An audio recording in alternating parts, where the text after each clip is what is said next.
तो आइए, मैं मैथ्स गुरु दिल्ली वाले Sanjay sir, all the best of all CBSE examinees, आप सभी को शुभकामनाएं देने की बारी आ चुकी है, क्योंकि सीबीएसई एग्जाम्स का काउंटडाउन खत्म हो चुका है।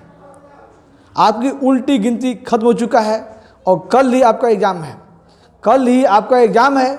कल 15 फरवरी से एग्ज़ाम आप लोगों का शुरू हो रहा है। Exams begins from tomorrow. तो इसके लिए मैं थोड़ा सा आप लोगों को कुछ कहने आया हूँ और शुभकामनाएं के साथ में कुछ आपको मंत्र देने आया हूँ।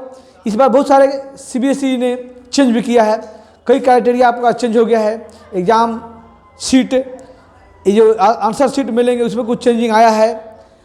आपको एग्ज़ाम में जो जाना है वहाँ पर कैसे जाना है, क्या जाना है, उसमें कुछ चेंजिंग आया है।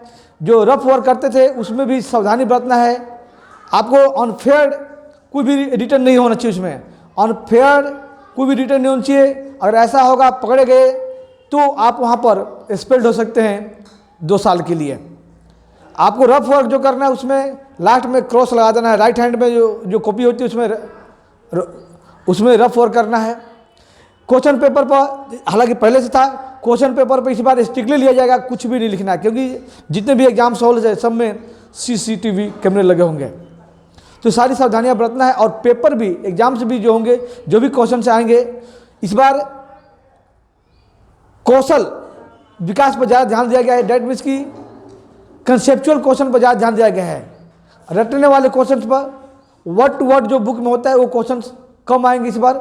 इस पर ज़्यादा था पहले से भी, लेकिन अपग्रेड किया गया है कि इसमें कंसेप्चुअल क्वेश्चंस ज़्यादा इस पर डाले जाएंगे, अधिक से अधिक डाले जाएंगे, ताकि कोई चीटिंग न करे। और ऐसा ताकि बच्चों को रटने की जरूरत ना पड़े, बच्चे रट के चीटिंग करके ना लिख दे, चीटिंग ना करके लिख दे, रट के ना लिखे। बच्चों को दिमाग में जो भी पढ़े हैं उनके दिमाग में होने चाहिए, ताकि आगे का ग्रोथ, जो भी स्टूडेंट्स है उनका आगे का ग्रोथ अच्छा हो। तो सारी सीबीएसई ने इस बार ध्यान रखा है, ये चेंजिंग किया है ना। इसको आप लोग ध्यान रखते हुए, अब आपके पास टाइम तो है नहीं, बस टाइम इतना ही मैं कहूँगा कि थोड़ा सा जो भी आप, कल इंग्लिश का पेपर है तो थोड़ा 10th और 12th का, तो आप लोग थोड़ा जो अभी पढ़े हैं उसको सॉर्ट आउट कर लीजिएगा। सॉर्ट आउट करना है, ऑब्जेक्टिव सब्जेक्टिव सबके लिए सिर्फ सॉर्ट आउट करना है। और कहना चाहूँगा, मेरा मंत्र ये है, मेरा मंत्र नंबर 1 कि रात को, आज कल पेपर हो तो, और भी आगे जो पेपर्स होंगे, एग्जाम जो होंगे सब्जेक्ट का, उसमें जिस सुबह में एग्जाम है उस रात को आप जो लेट नाइट तक पढ़ते थे, जो आपने रूटीन टाइम टेबल बनाए हुए थे, उस टाइम टेबल को आज चेंज कर दीजिएगा। आज रात तक, लेट नाइट तक नहीं पढ़ना है जी। अब पहले जो 4 घंटा, 5 घंटा, 6 घंटा सोता है, लेकिन आज के रात में आपको जल्दी सो जाना है, एकदम निश्चिंत, बिना टेंशन के सो जाना है। टेंशन नहीं लेना है कि हमने सुबह में क्या होगा, ये वो। जो ठीक से पढ़े हैं, जो ना पढ़े हैं, सबके मैं कह रहा हूँ, जो पूरे साल पढ़े हैं, जो अभी से पढ़े हैं, सबके लिए कह रहा हूँ कि बस अपने आप को सोते वक्त कह दीजिएगा कि ऑल द बेस्ट, जो होगा देखा जाएगा, और जो वो होगा वो अच्छा करेंगे, घबराना नहीं है। और इतना कह के आप निश्चिंत होकर सो जाना है। सुबह आपको टाइम से उठना है, नहाना है, धोना है, निश्चिंत एकदम, है ना। अब मुझे लगता है भोर में पढ़ने की आज की रात में जरूरत नहीं है, क्योंकि आपको करीब मैक्सिमम 8 घंटा आपको सो के जाने से एक गुड इफेक्ट आएगा। माइंड बैलेंस रहेगा, माइंड में थिंकिंग पावर बढ़ जाएगा।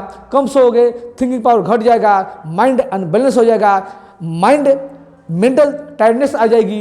इसलिए मैं कह रहा हूँ कि आज की रात, और भी जो पेपर्स होंगे, एग्जाम्स होंगे सब्जेक्ट का, उनमें भी उस रात को कम सोना नहीं है, अच्छी तरह सो के जाना है, लेट नाइट तक नहीं पढ़ना है, ध्यान रखिएगा। और सुबह उठते ही नहा धोवा के पूरी फुल तैयार होके, खुश कॉन्फिडेंस रखकर, आपको मेरी तरफ से कुछ दही, जो हमारे बड़े बुजुर्ग कहा करते थे, दही लास्ट में खाना खाने के बाद, और खाना हल्का खाना है, खाना भर के खा के मत जाइएगा, हल्का खाना खा के जाइएगा, उसका फायदा मिलेगा। और लास्ट में दही गुड़ जो होता है उसको चाट के जाइएगा, उसको थोड़ा सा पी लेना है, उसको थोड़ा खा लेना है, उसको इसका बहुत गुड इफेक्ट होता है, बैड इफेक्ट जो होगा उसको दरकिनार कर देगा। इतना कर जाइएगा। और पेपर एग्जाम में पहले भी वीडियो डाल रखा हूँ कि आपको पेपर उल्टा शुरू कीजिएगा। उल्टा शुरू करके जो फ्रिक्वेंटली हो रहा है उसको सॉल्व करना है। 1 तक आ जाना है। फिर आपको जिनमें 1 मिनट 30 सेकंड 2 मिनट लगता है समय, उसको फिर लीजिए। करते करते लास्ट से डी सेक्शन से शुरू तक आ जाना है। और फिर जिसमें कुछ क्वेश्चन बच्चे होंगे, कुछ ही बच्चे होंगे, तो 5-6 मिनट 2-4 मिनट सोचने की जरूरत पड़ी, थिंकिंग करना है तो सोच के उसको लिखिए। उसके बारे में कुछ लिख के आना है, उसके रिलेटेड फॉर्मूला है, ये है वो है, हालांकि कुछ भी लिख के आना है। तो सिर्फ इंग्लिश की बात नहीं कर रहा हूँ, हर सब्जेक्ट जो आगे आएगा लिख के आना है, छोड़ के कोई नहीं आना है। और पता चलेगा जब ऐसा कीजिएगा तो आपके लास्ट में किसी के पास 10 मिनट 15 मिनट आधा घंटा, किसी पास इससे भी ज़्यादा हो सकता है, इससे कम टाइम बचा रहेगा। और लास्ट में टाइम बचाना बहुत ही मस्ट है, ज़रूरी है, ताकि आप लास्ट टाइम जो बचा उसको ऐसा नहीं कि बैठे रहना है, नहीं, उसमें आप चेक कर लीजिए कहीं सिली मिस्टेक तो नहीं हुआ, कहीं हमने नंबरिंग गलत तो नहीं हुआ, सारी चीज़ अच्छी तरह चेक कर लीजिए, है ना। कुछ सिली मिस्टेक उसको सही कर लीजिएगा, नंबरिंग गलत है तो उसको सही कर लीजिए। वो पूरी टाइम को आपको यूज करना है और इत्मीनान से पेपर को फिर सबमिट करना है। आपका पेपर एग्जाम, इधर जाओ, इधर एग्जाम आपका सही होगा। हेलो, तो एग्जाम आपका सही होगा। और फिर से मैं कहना चाहूँगा कि इस मंत्र को आप लोग याद रखिएगा, पेपर कैसे सॉल्व करेंगे, आज सुबह कैसे उठना है, रात को कैसे पढ़ना है। ऑल द बेस्ट आपको फिर कहना चाहूँगा, बस अपने आप से कह दीजिएगा ऑल इज वेल, कह के दिमाग को शांत रखिए, आपका पेपर एकदम अच्छा होगा।